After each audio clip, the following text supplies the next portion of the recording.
best thing about consumer market is kuti une choice. Even chinhu chinokwadza unobvumirwa kuti unochitenga iwewe as long as it's legal. Vanongokuudza kuti maybe hazardous. Vapedza. Ivo vanenge vatopedza. Ivo ndiwo unosarudza manje. Excess maybe hazardous. Waita your own choice. Waita your own choice. And I marveled to learn kuti the law hakuna munhu anosungwa kana wakomita suicide. What it means basically is it's your choice. Ndowazvisarudzira kuti ndo zvauri kuda. Hakuna munhu anosungwa for you kuti wacommit suicide. It's a choice. So even if you choose that inini mandidzidzisa kuti cholesterol inaonaka but ndiri kuzoendera mberi nayo. It's your choice. It's life. Yeah. Ndo zvaunosarudzawo. So now iripo pa cholesterol uipi hwayo. Ndo kuti mafuta aya anoita solid even at room temperature. So nemubhodhi mako mufuta mane tsika iyoyo yekuti anonogwamba. So tsinga dzeropa buri rinofamba neropa riya. Ndo mune ropa mune mafuta obva anogwamba achimhara pasurface. And then haachatenderera akungoungana pasurface paya, and it becomes smaller and smaller with time. This happens throughout the body, but more importantly it happens in your heart. So the heart the heart does not take oxygen kubva paropa riri kutenderedza. Inotora oxygen yekuti iyo irarame because it's a muscle yekutobhita. Kuti iyo irarame inotora oxygen yayo kubva ku supply inonzi coronary. So panozoita tsinga dzinobva paaorta dzinotenderedza ropa pamoyo wacho dzichipawo moyo wacho iwoyo ropa. So haina nhafu yekungoti sezvo ndiri kuninga ndopakura yandoda aya inotozopakurirwawo netsinga dzimwe diki. But tsinga idzodzo dzikanovharwa muburi madzo necholesterol dzinobva dzavharika. Mukuvharika kwadzo ropa rakuita shoma riri kudiwa ku heart muscle iyi yatoziva kuti haina nguva inozorora kunyange ukarara nyange ukamuka iri kungopamba chete chita basa rayo. Unfortunately ikatanga kushota oxygen unotanga kunzwa chest pain yatoti angina. And it worsens with the amount of cholesterol iramba ichivhara tsinga dze ikasvika pa certain level wozoita inonzi heart attack. So ndo heart attack iyo. Look, we are with the radio doctor. It's Wellness Wednesdays on Wednesday's edition of the Morning Galaxy right here on Star FM, sounding good all the time. My name is Yvonne Tivatye, sitting in for V Candy, and we are talking about high cholesterol. The challenge in a high cholesterol is that in terms of symptoms, there are none. So it's symptomatically quiescent. Aina ma symptoms acho inenge yakangonyarara zvayo iripo yakakwira. Unotozozviona zvatoshata kuti yanga iri cholesterol ndisinoita kutozvikudza kuti yanga iri cholesterol yanga yakakwira iyi. So moyo wavo wavharwa and then vazoita heart attack kana kuti vaita stroke. Cholesterol yanga yakavhara but yavhara tsinga dzemubrain. So in terms of ma risk factors ekuti munhu aite cholesterol yakakwira pane zvinhu 2 zviri important. It's dietary and also genetic. So there is a genetic component and the dietary component, but what is more important is the environmental component, which is a diet kunyanya. So if you consume a lot of this food yatatiri kutaura nezvayo yatadoma tikati nyama dzese dzaunongona dzambopfuura nemushini, ivo vanhu vanoshanda mabhuchari vanotokuudza kuti ndopavanoedha fat, animal fat here, because remember kuti animal fat it makes economic sense for them kuti pavanenge vachicheka paya vachikugadzirisira lean meat yavarada kuzokutengesera.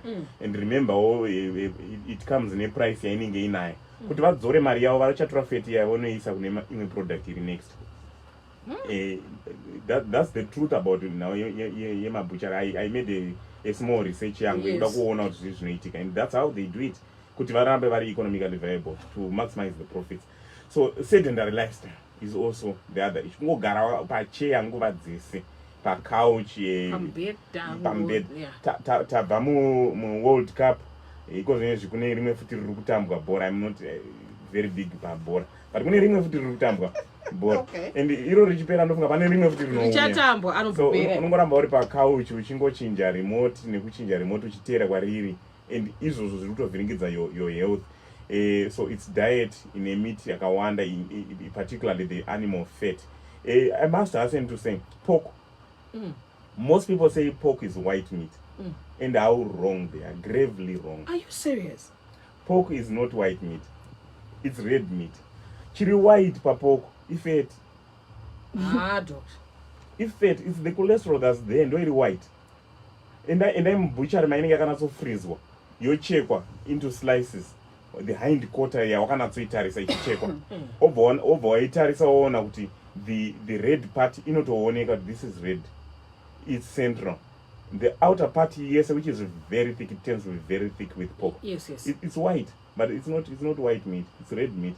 But ingorine thick layer of fat iripo. And that's what people crave for, because it comes with taste. That's the issue. Bacon, shayo, doc. Doc papoka. It's the fat. You know what I mean? That skin here, it crisp, shayo, doc. Doc. So, kwazinoro wa matumbu, waivi. Ndo kwazinoto manyireko. Right, so alcoholism is also another issue with the cholesterol. It helps you kuti uite cholesterol yakawandisa. I'm using the word they help wrongly. So alcoholism, smoking, there is also familial. You know, kuti slim and lean, the whole family, but when high cholesterol, the whole family. So there's that familial component which tends to be genetic. And then now junk foods, fast foods, they hinge a lot on now nature fat to business or farm. Then dialysis is a risk factor for you developing high cholesterol. Because actually we're on the hypothyroidism, which is a thyroid disease. You know, the goiter, that gland knows goiter. It can muto mshoma. A risk factor. You could also develop a high cholesterol.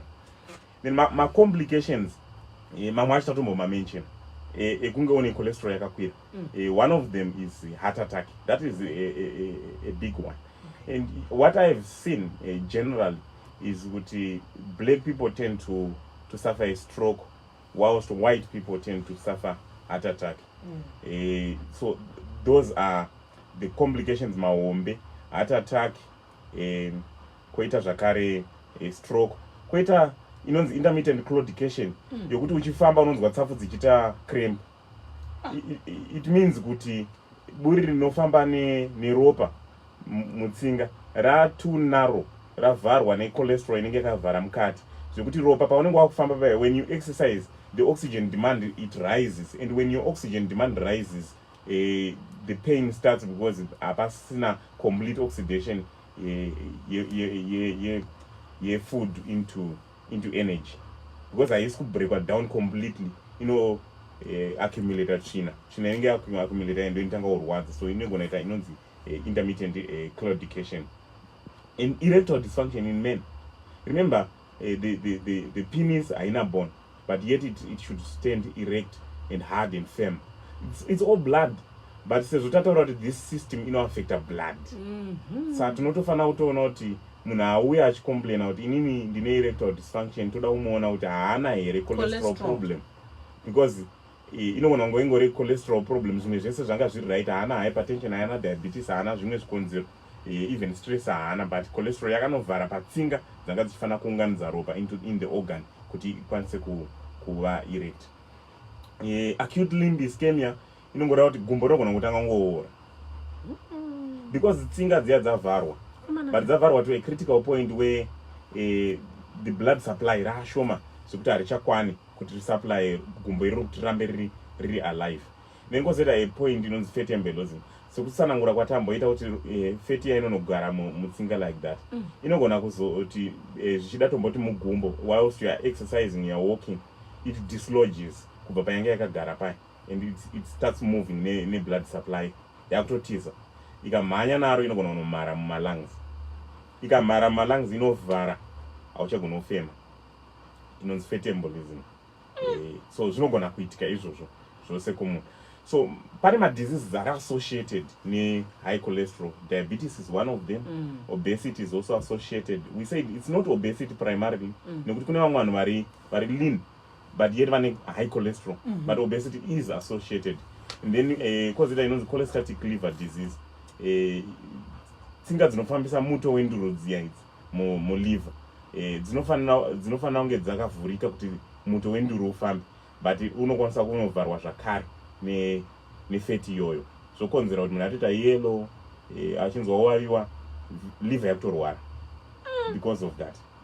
And smoking is also heavily associated with high cholesterol. So izvi zvirwere zvatinoti kana ndichizvitsanangura mushona ndoti zvinokutsanira munhu kusvida kumuuraya. Smoking, renal kana kuti kidney failure, hypertension, diabetes, zvirwere izvo zvine tsika yekukutsanira munhu zvichida kumuparadza. Yeah, it is some hard truths that we are hearing right here on Doctor on Call on the Galaxy Morning Galaxy Radio Doctor. I'm literally flashed out and I'm because some of the lifestyles doctor, I'm literally in actual participant, and I should really take these things seriously, and so should you. And I see a lot of messages that are already on the studio WhatsApp platform. And I think the major question, Doc, that is coming from our listeners before we go for another song break is how then to deal and how to avoid like clogging it, scare the listeners away. And quite a lengthy message I was reading as you were speaking, because of this. And yeah, she always used to complain, according to the message, chest pains, but so Doc, to mitigate, what do we do? Twitter say, what are the measures one can take to lower cholesterol mumiri mao? Chokutanga diagnosis yekuti une high cholesterol here kana kuti hauna, iyi inongoya through a blood test. Okay. So we take a blood sample, we send it to the laboratory. Vachatarisa pane parameters avanotarisa cholesterol. The first one is the total cholesterol, kuti iri muropa mako imboringani, and then they subdivide the cholesterol because kune matype cholesterol. Kune remember the cholesterol inofamba haikwanisi kufamba muropa iri yega nokuda kuti haiwirirani nemvura, mafuta hawirirani nemvura. Panoita nhau yekunyangarira kwemafuta pamusoro pemvura. Saka nokuti hazviwirirane zvinhu zvitu, but zvinoda kunzi zvifambidzane pamwe chete. Mwiri une mechanism yainawo yekuti unopackaged into capsules, and then it travels in the blood. So it is capsulated into low density lipoprotein, which tends to be the dangerous one. Very low density lipoprotein, low density lipoprotein, angorema capsules, cholesterol. Quite a high density lipoprotein. As known as high density lipoprotein is protective. Ndo yakanaka, ndo yatoti the good cholesterol. So ukaona high cholesterol, high level of high density lipoprotein, that is protective. Ndo yatoti good cholesterol. Iyo yakanaka ino protect against zvirwere zvatanga tichitaura nezvazvo. Mamwe esi they tend to be bad because it has triglycerides, which are fats as well. Kana tapedza kuona kuti une fat yakawanda, there is treatment. Pane mishonga iripo yekuti unofanira kuenda pairi, and then there is an element yekuti ukamanage your diet, sokutaura kwataita kuti this is primarily an environmental problem or a dietary problem. So takuchimanage diet yedu, the environmental component, to exercise, and then to some medication, munhu ato alright. So that's how we mitigate. Thank you so much, Dr. Ganyani.